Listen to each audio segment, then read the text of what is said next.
Um, Hi, I'm Pooja, and I'm going to read some of the stories that I write. Just a quick background. I write to express, like most of us do. I'm a full-time mother.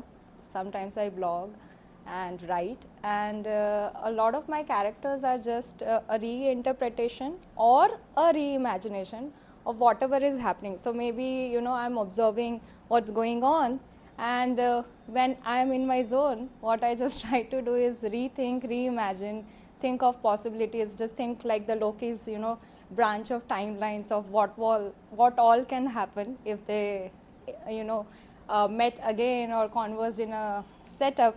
So my characters is mostly just people around us, or sometimes imagination of what I add on to it, and it's mostly all boiling down to one thing, which makes us all, which is human relationships. It's basically different kinds of exchanges of all possibilities, like a parent and a child, siblings, or colleagues or friends, or past lovers and things like that. So it's just basically trying to think, reimagine, take some cues of what's happening. So it's a blend of how we can add fiction to real. So that's just the background. So I'm going to read two of my stories. The first one is more both of them are just conversations. It's conversations between two people. So both the stories have just two protagonists, and the first one is it's going to perhaps ring a bell. It's just like a train journey. So it's like before sunrise wala setup, wherein a girl and a boy meet. So it's a story about that 2-day journey that they have, and what's going around and what's happening with them. So it's just conversation. So since I do not have a co-reader with me, bear with me. I'll read out for both the characters. It's called the train journey. So so there is some narration and context setting, and then there will be dialogues. So they met on a 2-day train ride, sharing an RAC. So we belong to a generation where adjust हमें हर जगह करना पड़ता है, तो हमें seat based share करनी पड़ती है. So this is a story where they, since both of them have confirmed tickets but they don't have the whole seat to themselves, they have to kind of share. So he was a statistician and she was a blogger, and now the conversation is starting because they have to. It's quite awkward, right? You are sitting right to next to each other, and what's happening, it's like you can just talk. So I'm not going to say which dialogue is coming from whom. It's a girl and a boy, but I'm quite sure that you'll make it out like as time flows, and I think that's how it becomes interesting. So the dialogues now actually start rolling. It's like, first trip to Srinagar, asked the first person, a next door types guy, right? So I'm kind of giving it away right now. Nana, going to my mom's place after 2 years of this silly COVID. Ah, nice. I'm making a solo trip. Do you like to travel? Well, I do. Back in college, used to. Now with a family and all, it's quite difficult to make time. Oh, he said. So they are just looking around, lovely trees are passing by, some tunnels are coming along, and things are happening. And then curtsy to karna padega. So here comes the thing. We can take turns.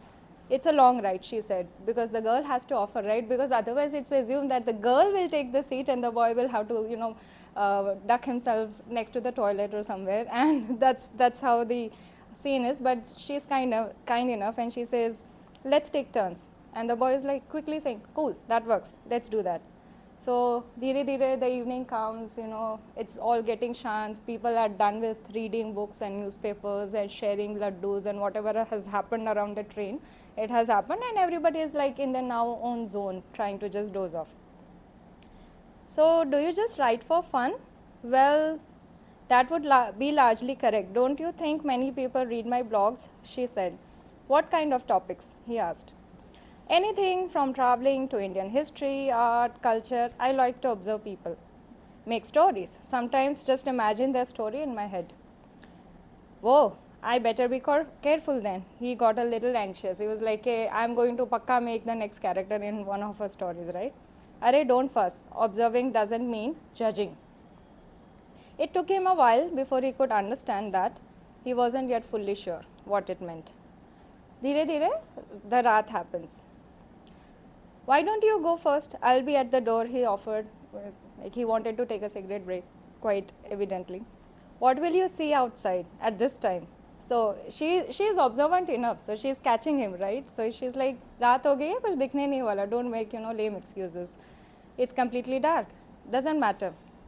Seems you are a thinker, because she observes, right? We talked about that. He was not comfortable with someone being able to get him. So that's where his awkwardness is coming in. He's like, this lady can almost see me through, so he's, trying to hide himself, he wants to cover himself up. He awkwardly moved towards the door. It's the middle of the night. She approaches the door. It's your turn now. She's quite disciplined and sincere.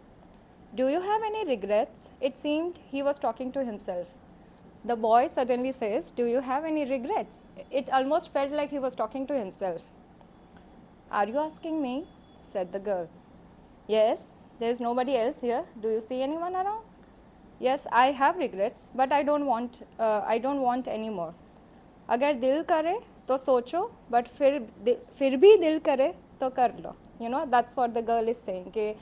There is this thing about regrets.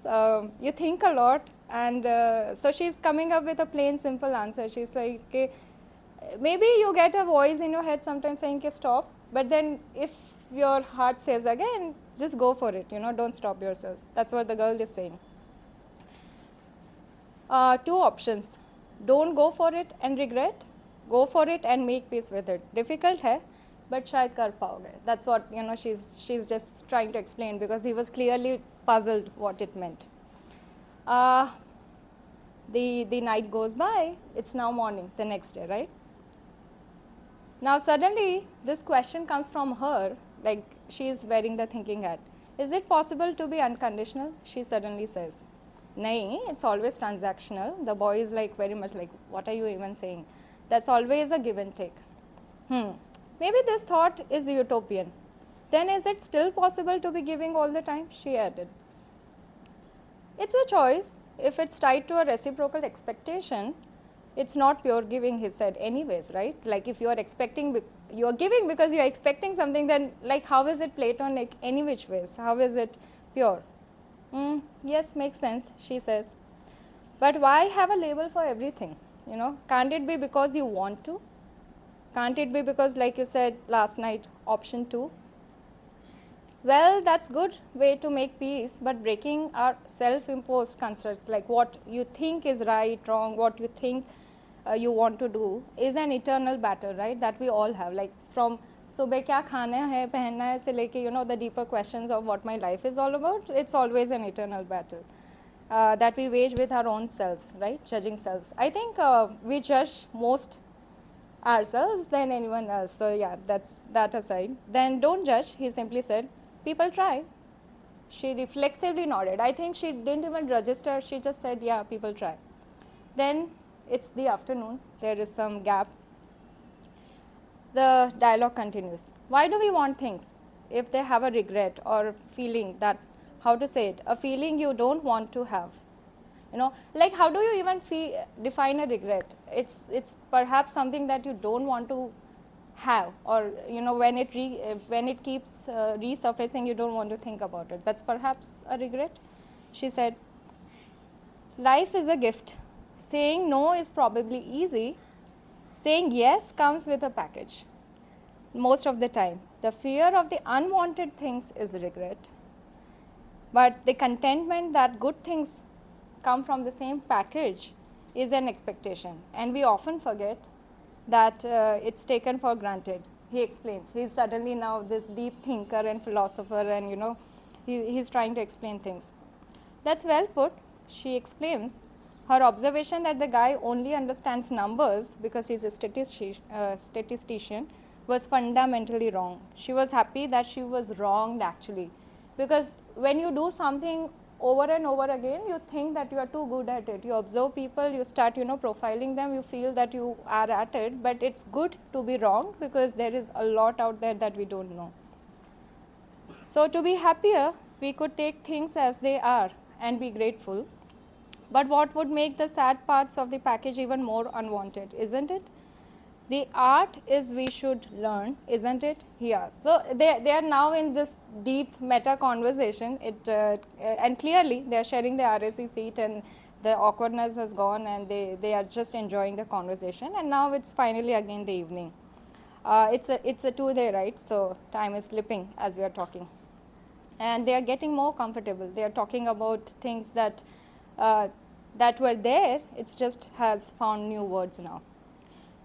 There comes another question. The girl says, will you make a choice today that affects you badly tomorrow, but gives a experience, maybe an emotion? She asks. Difficult to answer, but maybe yes.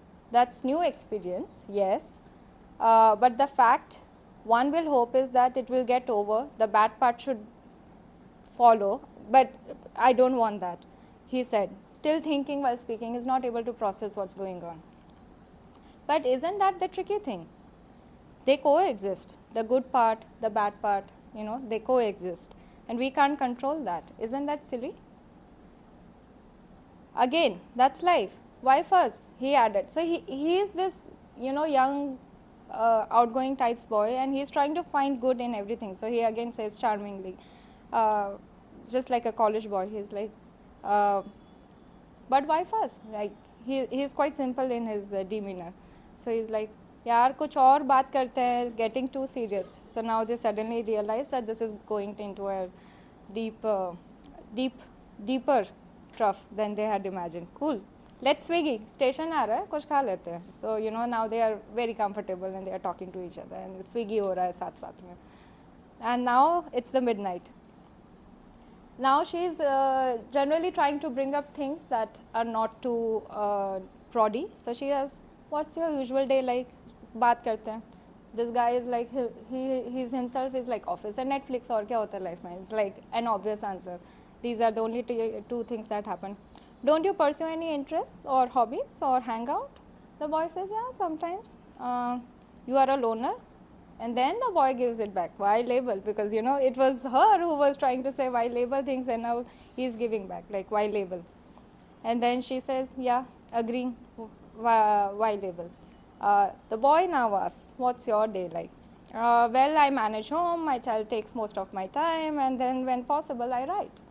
She says very calmingly, wow. He was pleasantly surprised. It's taking him time to process. He suddenly felt aware of the graceful poise that the girl has, the lady has. The night is peaceful, nobody's talking. It's like suddenly all shh. The morning appears. Hey, so all set for the solo trip? We are almost there, she said. It's Srinagar, they have reached the station. Oh yes, just texted my gang, they are waiting for me, he said in a joyful pitch. It was like a make-up joyful pitch. Thanks for the insightful discussions, made the journey fun and quick, she said innocently. She was gauging the situation and she was like, yeah, keep in touch. And the boy simply says, maybe we should not. He actually gets off 2 stations before he's supposed to, and the girl is also not dumb, right? She knows he was on a solo trip. So the guy has made a bahana and he has gotten off, and the girl has to carry on with her own life, and this is just a transaction and exchange, a sort of, mini relationship that people build with each other, strangers. They hardly exchange their names, and this happens, like these kinds of exchanges do happen, and that's what this story was trying to do. Yeah. So that was the train journey.